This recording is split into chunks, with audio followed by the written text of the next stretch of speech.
사람은 언어, 즉 말을 통해서 자신의 뜻을 나타내고 다른 사람의 뜻을 듣습니다. 그래서 말을 통해서 서로 소통하고 생각을 교류하고 의견을 나누고 또 그것을 통해서 서로 영향을 주고받으면서 살아가죠. 아이가 태어나서 이제 언어를 배워나가면서 사고가 확장되고 자신 안에 있는 감정과 욕망의 어떤 것들을 어떤 언어를 통한 여러 가지 확장성을 가지고 또 이해하고 또 그것을 구현하고 적용해 나가게 됩니다. 사람이 언어라는 것이 있기 때문에 어떻게 보면 좀 더 구체적이고 세밀하게 자신을 주고받을 수 있고 그 언어의 축적과 언어를 통한 지식과 정보의 전달을 하고 주고받음으로써 더욱더 발전해 나갈 수 있는 부분들이 있죠. 물론 존재적으로 인간은 창조된 그 존재성 안에서도 이미 좀 더 고차원적인 지능적인 인격적인 특질들을 가지고 있습니다.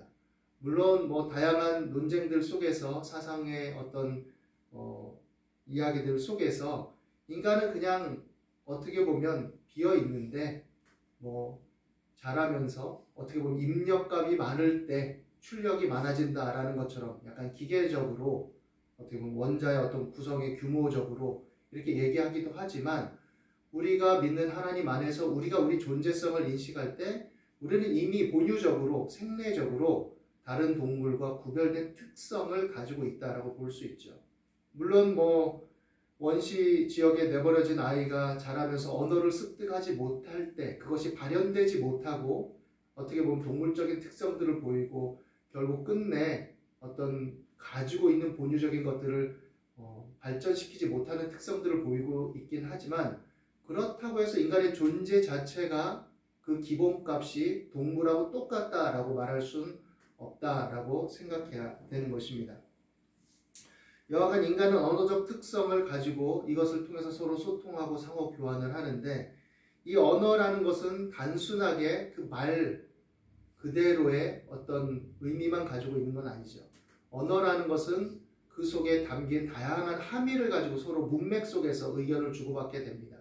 똑같은 단어라도 어떤 정서 속에서 어떤 상황 속에서 어떤 맥락 속에서 전달되느냐에 따라서 그 의미가 달라질 수 있죠. 그리고 이것들에 대해서 풍성하게 우리가 이해할 수 있는 것은 시라든지 어떤 예술적 감성의 표현이라든지 이것들이라고 할 수 있죠. 그래서 우리가 서로 얘기를 주고받을 때 문자나 단어 이 자체만 메어가지고 서로 소통을 하려고 한다면 정서적인 측면이 굉장히 결여될 수 있고 상대방이 정말 뭘 말하려고 하는지 이것을 잘 귀담아 듣지 못할 때가 있습니다. 우리 경험상 어떤 사람하고 얘기를 하다 보면 그 문자나 글의 개념들에 대해서 굉장히 예민하게 굴고 그것을 정확하게 이해하려고 하긴 하지만 그럼에도 불구하고 뭔가 답답하고 뭔가 내가 말하려는 의도와 달리 복해하고 이런 경우들이 생겨날 때가 있을 수 있어요. 물론 나 또한 그럴 수 있을 때가 있을지 모르죠. 그건 왜 그러냐? 그 사람이 말하려고 하는 어떤 그 의미를 그 정서 속에서 그 맥락 속에서 들으려 하지 않고 그 문자 하나 그 글자 하나를 딱 잡고 그것을 토대로 잡고 책을 잡거나 너무 집요하게 파고들거나 할 때 힘들 수가 있는 거죠. 어떤 사람은 자신이 나타내고자 하는 바를 굉장히 명료한 언어로 얘기하기도 하지만 어떤 사람은 그냥 일상적인 대화 속에서는 툭툭 던지는 말 속에서 그 의미 구도를 가지고 얘기하기가 십상입니다. 그러면 그 속에서 상대방이 뭘 말하려고 하는지를 우리는 정서적 교감 속에서 알아들을 수 있죠. 기본적으로. 왜냐하면 사람은 정서지능이 있기 때문에 정서적 교감을 통해서 설령 그 사람의 표현이 부족해도 그것을 잘 알아들을 수 있죠. 부모들이 어린 아이가 말이 온전치 못해도 뭔가 의사를 표현할 때 그 정서적 교감이 있기 때문에 그 아이가 뭘 원하는지를 알아듣기도 하고 그것을 채워주기도 하는 거죠. 이런 특성은 어른이 되어서도 마찬가지입니다.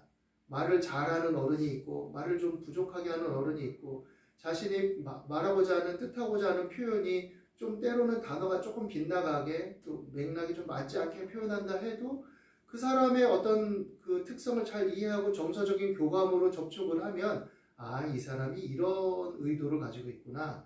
이런 말을 하고 싶구나 라는 것들을 이해할 수 있죠. 그런데 여기서 오류가 또 발생합니다. 그렇게 이해력을 가지고 또 그 사람이 뭘 말하려는지를 귀담아 들으려고 하고 다가가면 잘 이해할 수 있는데, 내가 하려는 말이 앞선다든지 내 욕망이 팽배해 있다든지 아니면 내가 정서적 교감 능력이 떨어지고 정서 지능이 좀 약하다든지 아니면 내가 뭔가 불만이 있고 내가 뭔가 어떤 나의 그 욕구나 내가 말하려고 관철시키려는 말을 가지고 있고 나를 보호하려는 보호 기제가 강하게 작동하면 그 말을 굉장히 주지화시켜서 말 자체의 기능성만을 가지고 책을 잡게 되죠. 그래서 말꼬리 자꾸 늘어진다든지 말로 사변적으로 다툼이 일어난다든지 말하다가 조금만 잘못 얘기해도 그 단어를 책 잡는다든지 이런 식의 일들이 일어나죠. 우리가 싸움이 일어나고 언쟁이 일어날 때 그런 일들이 종종 일어나죠. 뭐 씁쓸하지만 정치권의 어떤 그 토론회 같은 데서도 우리가 볼 수 있고 일상 속에서도 우리는 그런 일들이 일어날 수 있죠. 우리가 소통을 잘 한다라는 것은 내 자신을 생각할 때는 내가 명료한 말로 내가 뜻하는 바를 잘 전달하는 것이기도 하지만 다른 사람을 들을 때는 다른 사람이 왜 그런 말을 하고 또 어떤 의도를 하고 어떤 맥락에서 하는지에 대해서 정서적 교감을 가지고 또 내가 처한 위치와 상황 속에서 서로의 어떤 관계 구도 속에서 그것들을 잘 이해할 때 그것을 수렴할 수가 있죠. 그리고 내가 가지고 있는 어떤 불만족성, 적대감, 아니면 내가 어떤 사사로운 편견, 물론 인간은 누구나 선입견적인 기제를 통해서 다른 것들을 습득하는 특성을 가지고 있긴 하지만 그럼에도 불구하고 그 보편적 선입관념은 우리가 서로 보편성 속에서 검증된 것이기도 하고 서로 상식 속에서 통용되는 것이기 때문에 편견과는 조금 다르게 볼 수 있겠죠. 그런데 편견이라는 것으로 작동을 하면 말 그대로 치우쳐져서 내 고정관념이나 내 어떤 욕망이나 내 고정 성격의 어떤 기제를 가지고 그것을 잣대를 들이대는 결과를 가져오는 것이기 때문에 그런 것들을 잘 살펴서 접촉을 해야 되는 것이죠. 오늘 어떻게 보면 이제 서로 대화를 주고받고 자신의 뜻을 표현하고 듣고 하는 이런 언어에 대한 얘기를 좀 앞에서 조금 길게 얘기하긴 했지만 이렇게 서론에서 이것을 거론한 이유는 뭐냐? 오늘 말씀을 우리가 읽었을 때 유대인들의 어떤 전형적 사고방식을 우리가 살펴볼 어떤 본문이기 때문입니다. 예수님께서 자신을 어느 날 나는 하늘에서 내려온 떡이다 라고 이렇게 얘기를 했습니다. 나는 하늘에서 내려온 떡이다. 유대인들이 이 얘기를 듣고 예수님에 대해서 수군거립니다. 그리고는 이 사람은 우리와 함께 있는, 우리와 함께 나고 자라서 먹고 함께 교제한 그 요셉의 아들 예수가 아니냐? 그 부모를 우리가 아는데 자기가 지금 어찌하여 하늘에서 내려왔다 하느냐? 딱 이렇게 얘기를 하죠. 예수님께서 대답하십니다. 이르시되 너희는 서로 수군거리지 말라. 그리고 나서 하나님의 가르치심을 받으라고 얘기하고 기록된 말씀을 통해서 아버지께 듣고 배운 사람은 다 내게로 온다. 이 얘기는 뭘 함축하고 있냐? 내 말을 잘 알아들을 수 있다. 이 얘기죠. 구약의 여러 선지자들, 여러 사건들, 역사적인 어떤 기록들, 그들의 역사적인 어떤 흐름들, 그 서사들 속에서 하나님의 뜻을 깨닫고 이해한 자들은 지금 예수님께서 와서 하는 모든 행태와 일들, 그 버리시는 일들, 말씀들을 들으면 아버지께로 보내심을 받은 자이라는 것을 분명히 알 것이다 라는 것이죠. 근데 그들은 거기서 듣지 않은 자들이죠. 오지 않은 자들은. 하나님의 말씀을 주위에서 듣고 선지자들이 얘기한 것들을 잘 살피고 또 그것을 통해서 예수님께서 오셔서 하신 일들을 이방인들이는 모르지만 유대인들은 분명히 알아야 마땅한데 특별히 이스라엘의 선생들, 제사장들이나 또 율법 선생들은 마땅히 알아야 되는데 그들은 율법을 연구하고 달달 외울 정도이고 또 예수님께서 태어날 때 뭐 미가 선지자의 기록을 통해서 오실 부분이라고 얘기도 하고 이렇게 문자적으로 또 이 생각적으로는 그렇게 얘기를 했지만 실제적으로 예수님이 오셔서 어떤 일들을 행하시고 그 이적을 나타내실 때는 정서를 거기다 연결할 수 없었죠. 그들의 마음을 연결할 수 없었죠. 왜냐하면 그들 속에 욕망과 이권과 어떤 방어기제와 다양한 것들이 뒤섞여 있었기 때문이죠.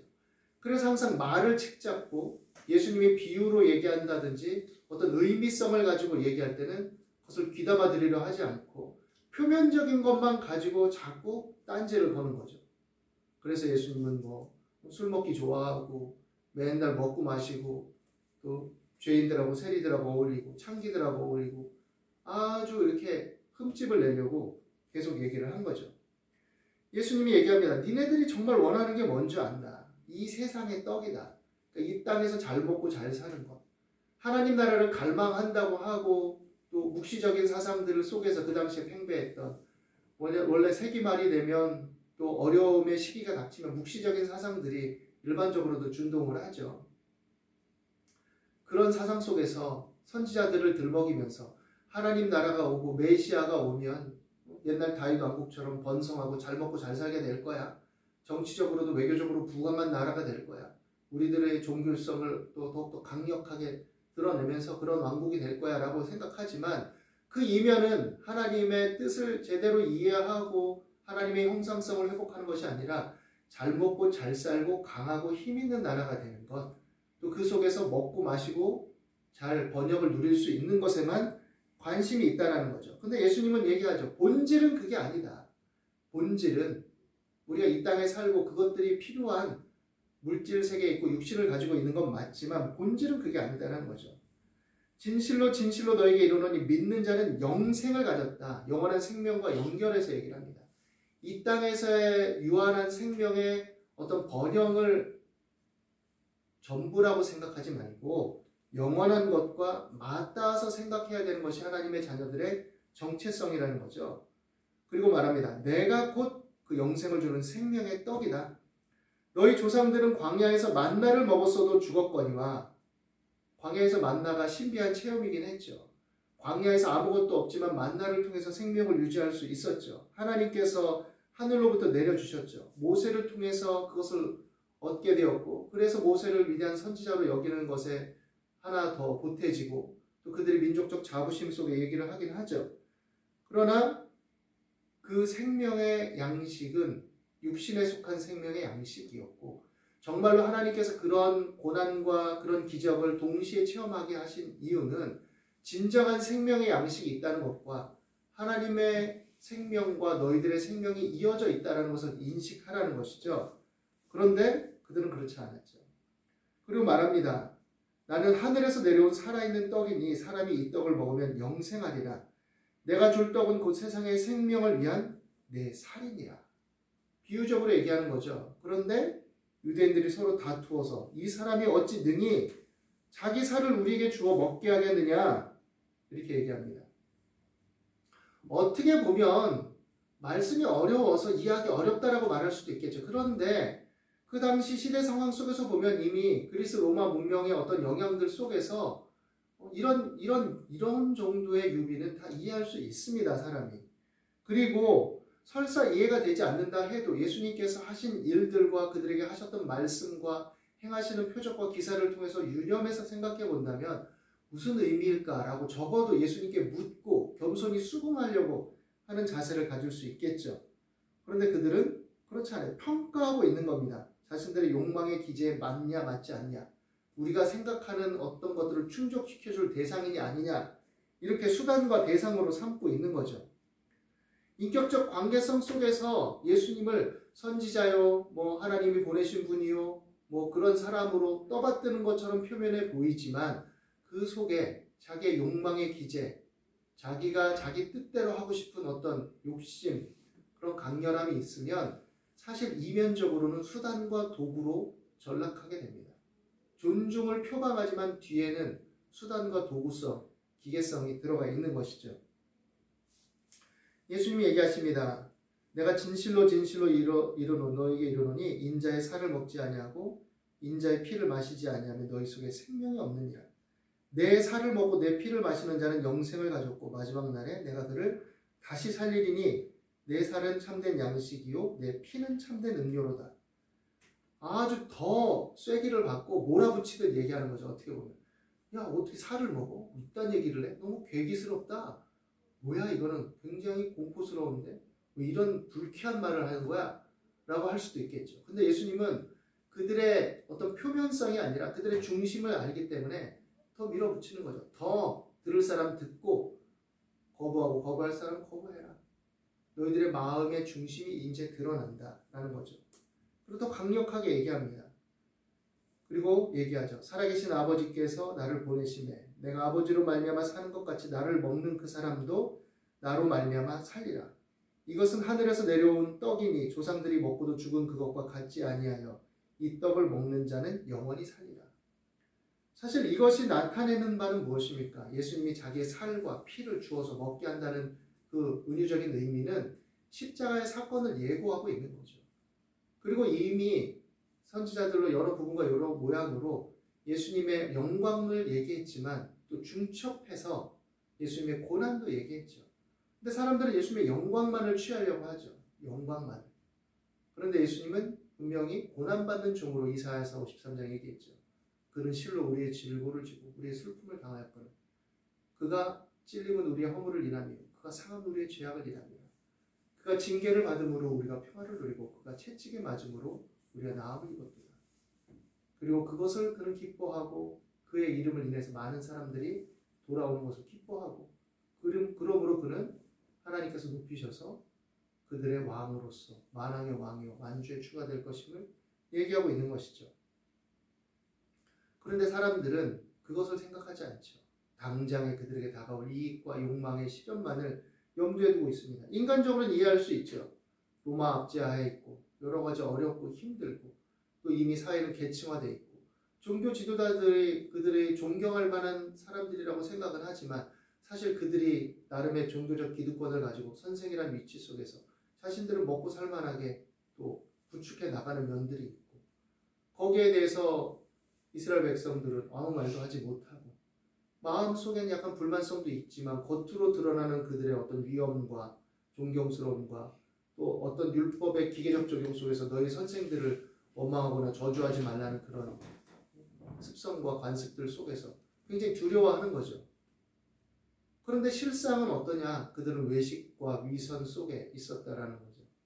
적어도 자신들의 실제적인 욕망을 인정하고 겸손하고 또 그와 더불어서 여러 백성들의 처한 형편을 긍휼히 여기고 불쌍히 여기고 안타까워하는 마음이었다면 그들이 그렇게 해서는 안 되는 것이죠.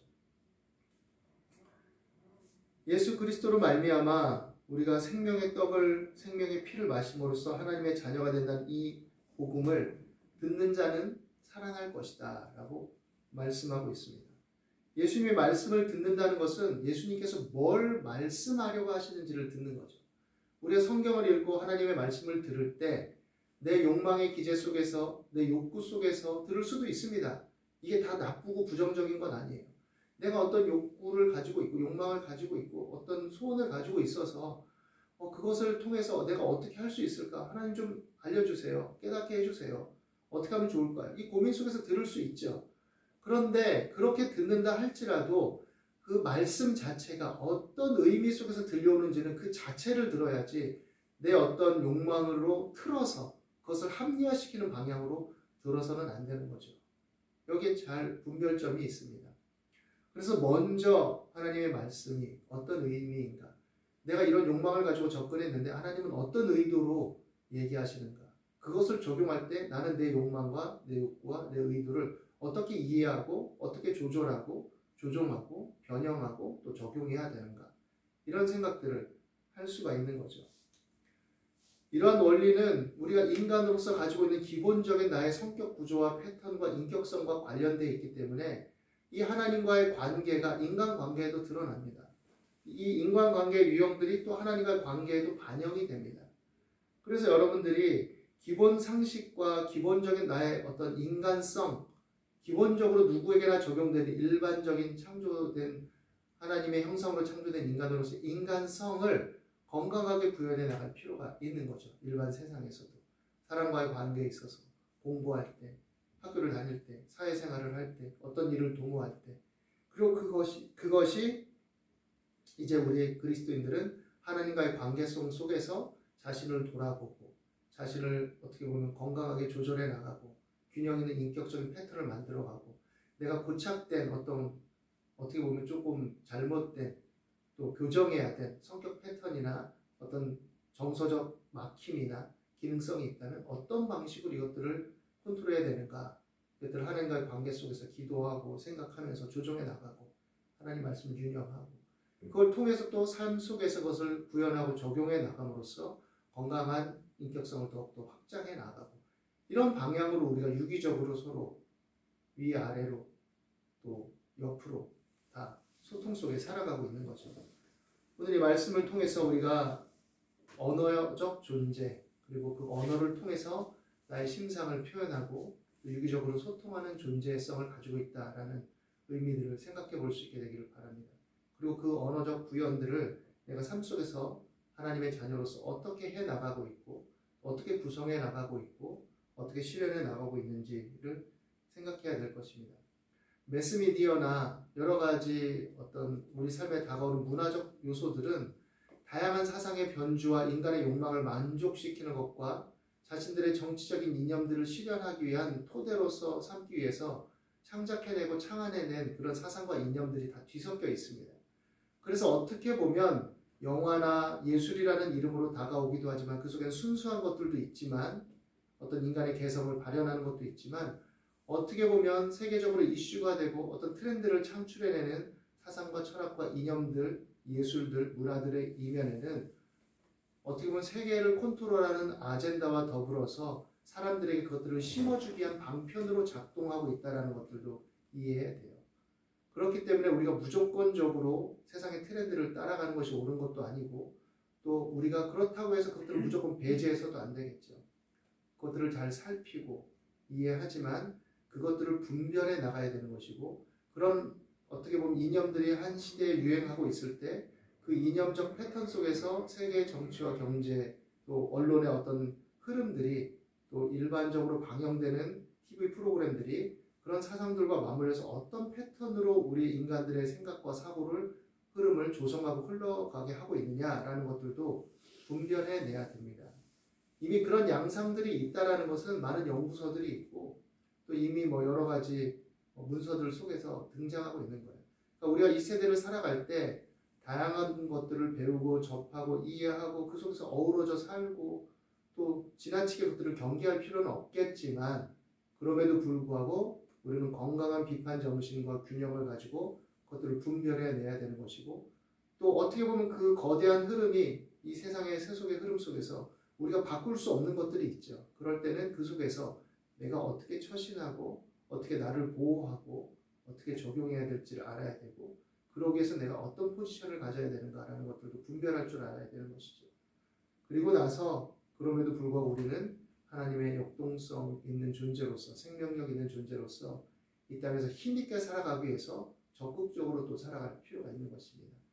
뱀같이 지혜롭고 비둘기같이 순결하라 하신 말씀 안에 이 모든 시대적인 상황성과 너희는 이 세대를 본받지 말고 오직 마음을 새롭게 함으로 변화를 받아 하나님의 선하시고 기뻐하시고 온전하신 뜻이 무엇인지 분별하라는 말씀 안에는 이 모든 것들이 함축되어 있는 겁니다.